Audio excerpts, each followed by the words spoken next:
Πολλοί φίλοι που διάβασαν το βιβλίο μου διεπίστωσαν ότι τους τελευταίους μήνες έχει ξεσπάσει ένας βρώμικος πόλεμος από το διαδίκτυο εναντίον μου, εναντίον του βιβλίου μου, εναντίον του λόγου μου με τους 45 νεκρούς αγωνόμενους ήρωες και εναντίον του διοικητή μου στον πόλεμο ταγματάρχη Δελή Σπυρίδωνα.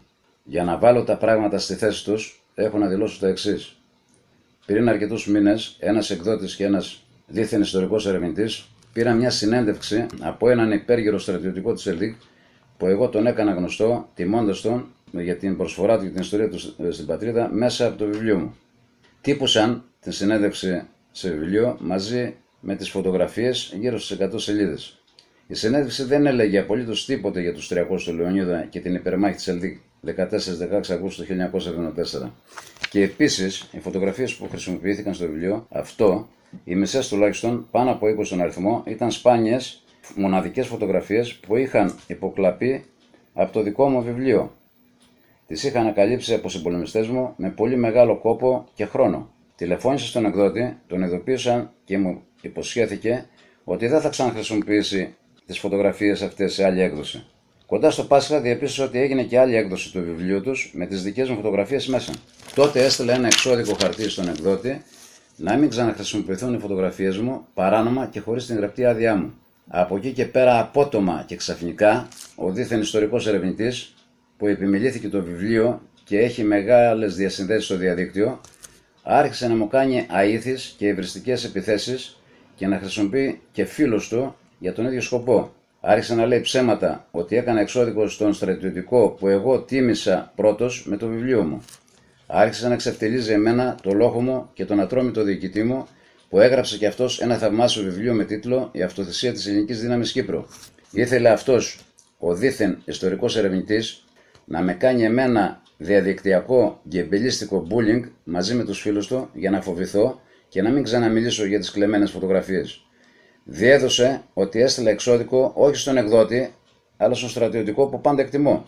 Παριστάνει τον γνώστη των πάτων για τον πόλεμο του 1974 και το μόνο που κάνει είναι να εξευτελίζει τους ήρωες της πρώτης γραμμής και να καλύπτει τους αρχιπραξικοπηματίες που ήταν κρυμμένοι στα υπόγεια της ντροπής στη Μαλούντα και να διαστρεβλώνει τελείως την ιστορία της ΕΛΔΙΚ και γενικά της Κύπρου του 1974.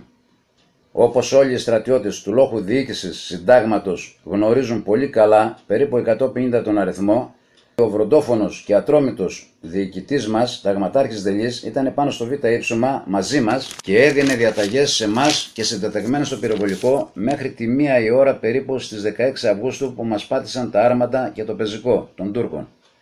Τότε, ουρλιάζοντας στον ασύρματο Ρέκαλ, ειδοποίησε τον υποδιοικητή που ήταν μέσα στο στρατόπεδο στο ύψωμα του Αγίου Γεωργίου, 300 μέτρα βόρεια από μας, να σώσει αν μπορεί τους άλλους δύο λόχους, τον τέταρτο και τον δεύτερο, που ήταν μέσα στο στρατόπεδο.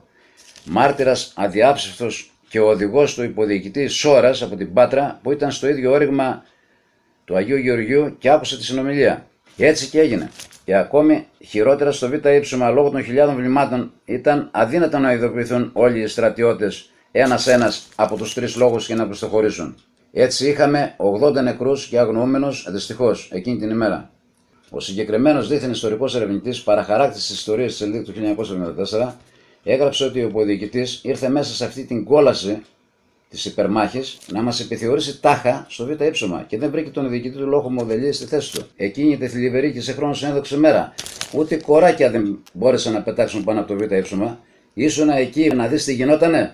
Τόλμησε να γράψει επίσης στο διαδίκτυο και οι φίλοι του μαζί ότι εγώ δεν ήμουνα εκεί στο Β' ύψωμα, δηλαδή στις 16 Αυγούστου. Και δεν έσωσα τον βαριά τραυματία Κώστα Μπρούμα από την Καλαμάτα. Σε αυτό το τελευταίο συλλεκτικό βιβλίο μου των 1300 σελίδων που θα κυκλοφορήσει σύντομα, πήρα μαρτυρία και φωτογραφία από τον Κώστα Μπρούμα που περιγράφει πώς ακριβώς τον έσωσα. Έτσι, ο εκδότης και ο δίθεν ιστορικός ερευνητής του βιβλίου αυτού συνεχίζουν να βρίζουν χυδαία και να απειλούν μαζί με τους φίλους τους διαδικτυακά, να λένε ψέματα στο διαδίκτυο ότι η διαφορά μου είναι με τον υπέργυρο στρατιωτικό που εγώ παρόλα αυτά συνεχίζω και θα συνεχίζω να τιμώ στο βιβλίο μου και όχι με τους ίδιους που με επέκλεισαν τις φωτογραφίες και παραχάραξαν εσχεμένα την ιστορία της ΕΛΔΙΚ του 1974. Στρέφουν έντεχνα τους Ελδικάριους που αγαπούν τον υπέργυρο στρατιωτικό εναντίον μου, χωρίς εγώ να έχω, όπως προείπα, καμιά διαφορά μαζί του, αλλά μόνο με αυτούς τους δύο. Όταν κυκλοφορήσει σε λίγο το συλλεκτικό βιβλίο μου των 1300 σελίδων, ο αναγνώστης θα μπορέσει με χιλιάδες μαρτυρίες να καταλάβει τι έγινε ακριβώς στην Κύπρο το 1974, ώρα με την ώρα, μέρα με τη μέρα, με γνώμονα μόνο την ομοία αλήθεια προς όλα και προς όλους. Εμείς ήμασταν εκεί και τα ζήσαμε. Κανείς δεν μπορεί να μας κοροϊδέψει. Η μισή Κύπρος καταστράφηκε δυστυχώς από τους εγκληματίες πολέμου Τούρκους εισβολής εξαιτίας της ανίκανης και προδοτικής χούντας του Ιωαννίδη. Άρα η ευθύνη από εμάς που ήμασταν εκεί και ζήσαμε είναι να πούμε την αλήθεια και μόνο την αλήθεια. Είναι τεράστια η ευθύνη μας προς τους σημερινούς Έλληνες να λεχθεί η αλήθεια προς πάσα κατεύθυνση και αυτό έγινε και θα γίνει με το δικό μου βιβλίο. Σας ευχαριστώ πολύ.